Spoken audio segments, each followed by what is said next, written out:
Hello everyone, how have you been doing? I hope you have all been safe and well.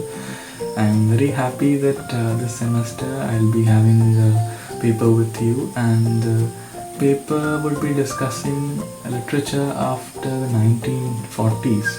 So, this is something that I am very excited about, and this is something that I am looking forward to because.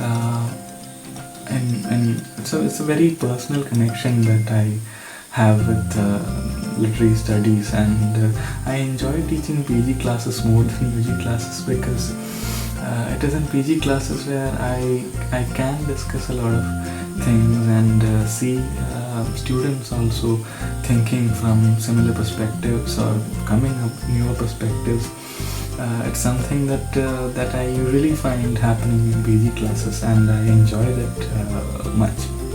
So I'm really glad that we'll be having this paper, and I have some poetry and some novels and some plays on which we'll be working on. But today I do not intend to delve into any of that, but rather today my plan is to tell you a bit about literary studies in general. So we have been students of literature probably for UG 3 years and 1 year of PG, so it's been 4 years since we've been officially students of literary studies, but probably there may be people who have been avid readers even before that.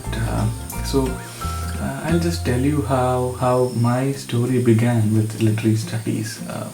When I joined my undergraduate course for literature, I don't think I was as passionate or I had a deep understanding of what the subject meant, or how the subject actually, or what kind of a role the subject actually played in the society.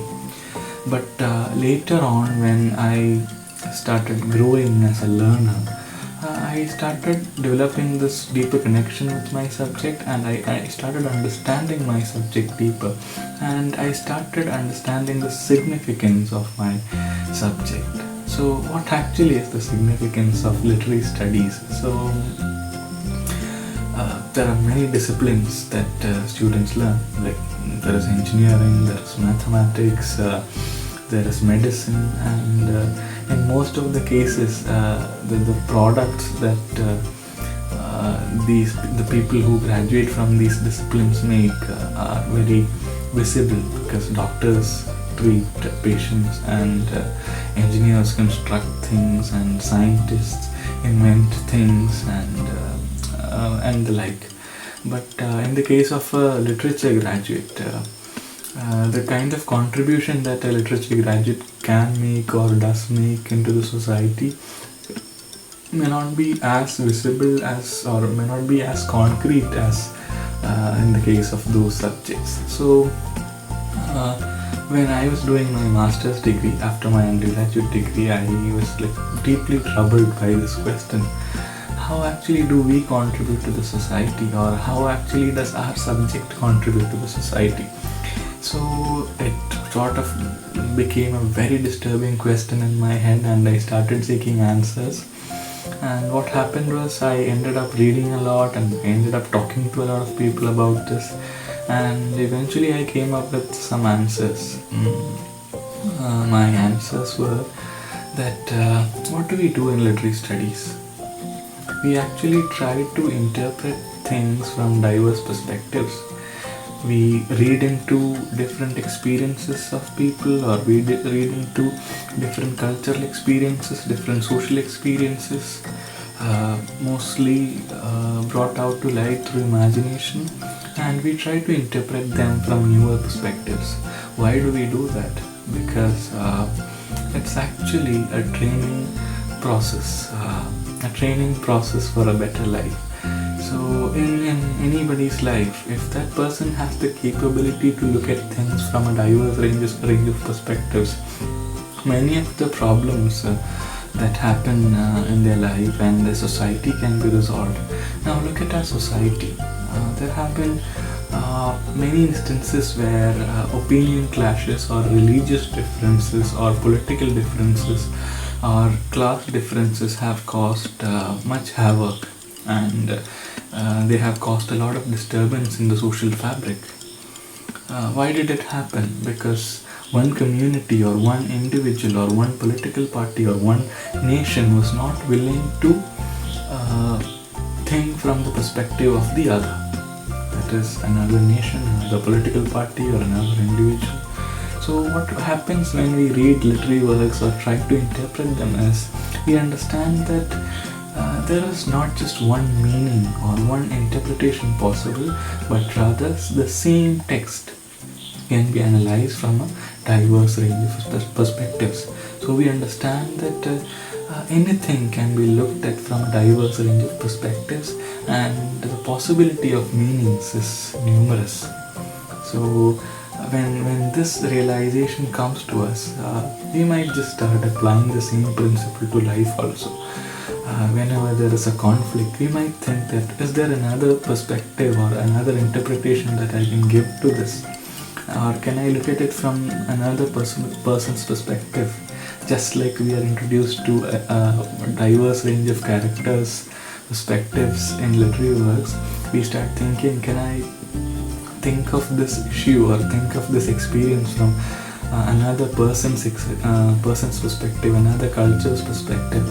All this can be made possible through the study of literature, and the pursuit of literature is made interesting when you think of all these things. So just pay attention to these things and understand that the subject that you're learning is a very significant subject. Probably literary studies might just be a solution to a lot of the conflicts that is happening around the world. And also understanding other people's stories, understanding the stories of people from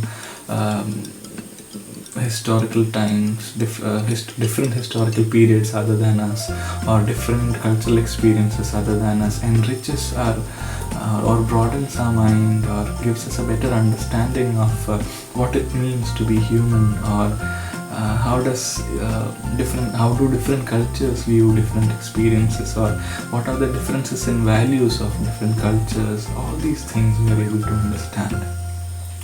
Now, coming to another significant aspect of literary studies, which would be very essential to us during the course of the paper, not just the course of the paper, during the entire course of your study of literature. This aspect is that literature is also a very significant cultural, social, historical artifact. It is not just something that you read and enjoy for pleasure, but rather it is a product of imagination, and imagination just does not come just like that. There is a saying which I hold very dear. It's a saying by the historian William J. Long, and it goes this way: behind every book is a man, and behind that man is a race, and behind the race is the natural, social, cultural, and political situations that shape that race. This is not the precise words of William J. Long. I have altered it a bit to give it further meaning. So behind every work of fiction, behind every literary work, there is actually an individual, and that individual is not an isolated individual, but rather he is part of a community or a race. And any natural, social, political, social environments in which that individual lives in, historical environment in which that individual lives in, actually influences the thought process of that individual, and that would be reflected in the literary work. And when we read that literary work, we can actually get a glimpse of those historical, political, social, and natural situations. So whenever we read a work of literature, don't think that it's an isolated work, but rather it is a work that has a huge cultural plethora in the background. So whenever you read a work, try to look at the background of that work. Try to understand that this is a product of very significant cultural atmosphere, and try to analyze it from that perspective. Okay. So in this paper also we'll see a lot of literary works, and those literary works would also have to be analyzed from this perspective that I just mentioned, which is to look at it from the socio-cultural, socio-political background from which it is born. So the works that we have to learn is from the post-1940s literature, and those were very turbulent times. The world had witnessed the First World War, and there was the plague, the Great Plague, just like we are facing the Corona now. So, and also there was a deep economic recession due to the war, and Second World War was almost there, and by 1945 the Second World War also had happened, and there were many radical philosophies and thinking patterns coming up. Movements like existentialism and absurdism were coming up.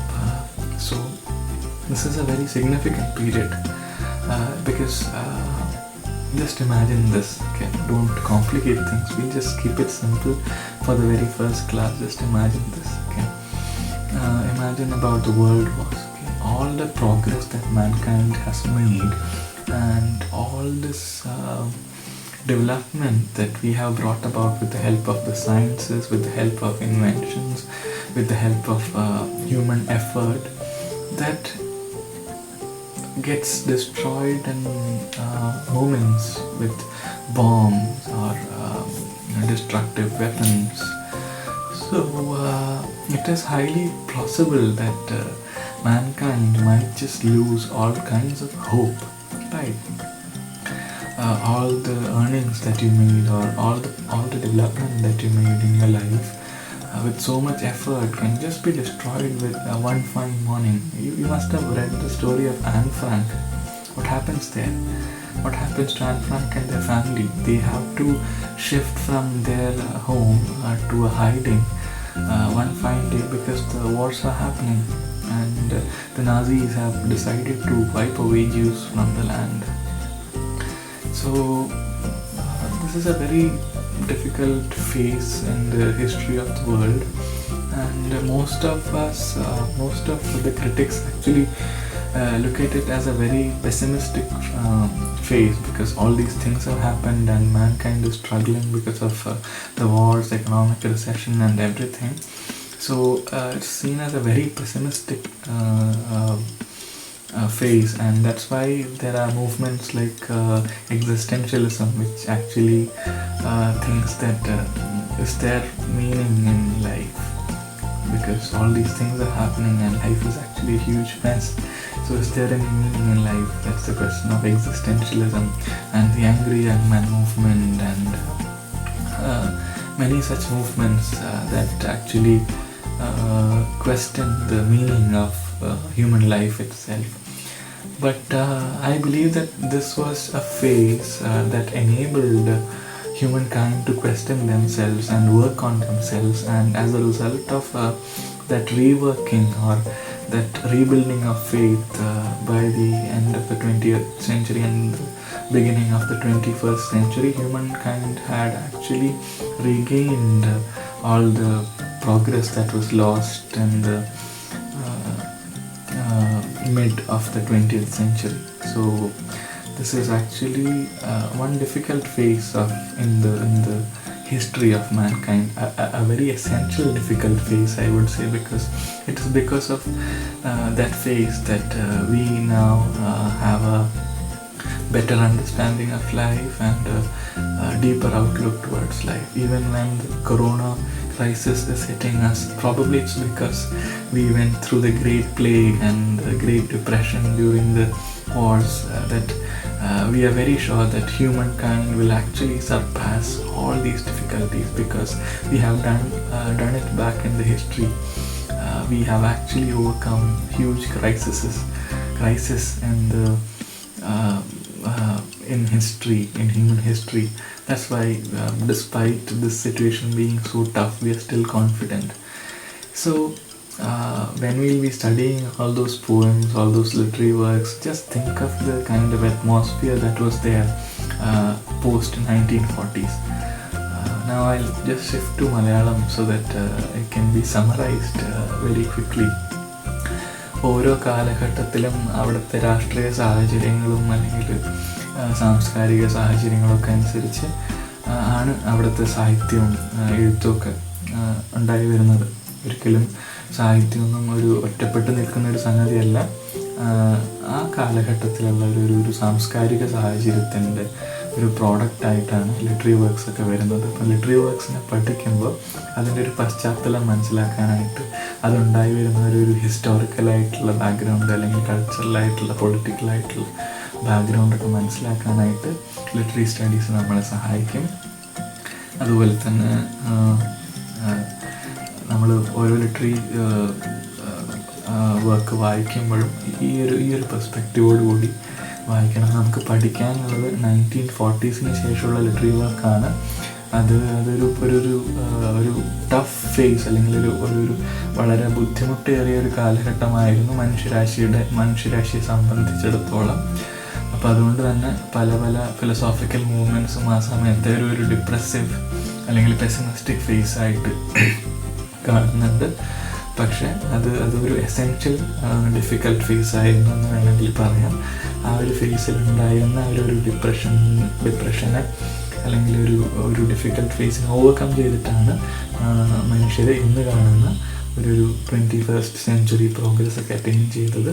ഒരു പക്ഷേ ആ ഒരു historical സമയത്ത് മനുഷ്യർ കാണിച്ച അതേ ഒരു നിശ്ചയദാർഢ്യത്തിലുള്ള വിശ്വാസം കൊണ്ടാണ് ഇന്നിപ്പം കൊറോണ പോലെയുള്ള ക്രൈസിസുകൾ വരുമ്പോഴും നമ്മൾ ഇതിനെ അതിജീവിക്കുമെന്ന് തന്നെ നമുക്ക് വളരെ ദൃഢതയോടുകൂടി പറയാനായിട്ട് സാധിക്കുന്നത്. അപ്പം ഇത്രയൊക്കെയാണ്. വരുന്ന ക്ലാസ്സുകളിൽ നമുക്ക് കുറച്ചും കൂടെ ഡീറ്റെയിൽ ആയിട്ട് ഇതിനെപ്പറ്റിയൊക്കെ ഡിസ്കസ് ചെയ്യാം. ഒരുപാട് വായിക്കുമ്പോഴെപ്പോഴും ഇത്തരത്തിലുള്ളൊരു ചിന്തയും കൂടി ഉണ്ടാവുക. What actually is the social, cultural, political, natural background of this work, and what situations must have led a writer to write a work of this sort. Why would the writer be thinking this way, or why would this character be behaving this way? Is there something related to his social condition? അത്തരത്തിലുള്ള ചോദ്യങ്ങളൊക്കെ ചോദിച്ചുകൊണ്ട് ഇതൊക്കെ വായിക്കാം. അപ്പം നമ്മൾ പഠിക്കുന്നത് വളരെ പ്രധാനപ്പെട്ട ഒരു വിഷയമാണ്. സമൂഹത്തിൽ ഒരുപാട് മാറ്റങ്ങൾ കൊണ്ടുവരാനും സമൂഹത്തിൽ ഒരുപാട് പോസിറ്റീവായിട്ടുള്ള ഔട്ട്ലുക്കൊക്കെ കൊണ്ടുവരാനും എല്ലാവരെയും മനസ്സിലാക്കുന്ന പുതിയ പെർസ്പെക്റ്റീവ്സിനെ എംബ്രേസ് ചെയ്യുന്ന വ്യത്യാസങ്ങളെ people situation in order to bring about a situation where people think from the perspective of others, and that becomes a solution to many of the problems in the planet. അതിനൊക്കെ സഹായിക്കാവുന്ന ഒരു ഡിസിപ്ലിനാണ് literary studies. അപ്പം അത് മനസ്സിലാക്കിക്കൊണ്ട് തന്നെ നമ്മൾ literary studies പഠിക്കുക. Okay, I hope that this has not bored you so much. It might have actually, but still bear with me. So we'll continue with our classes very soon. Till then, thank you.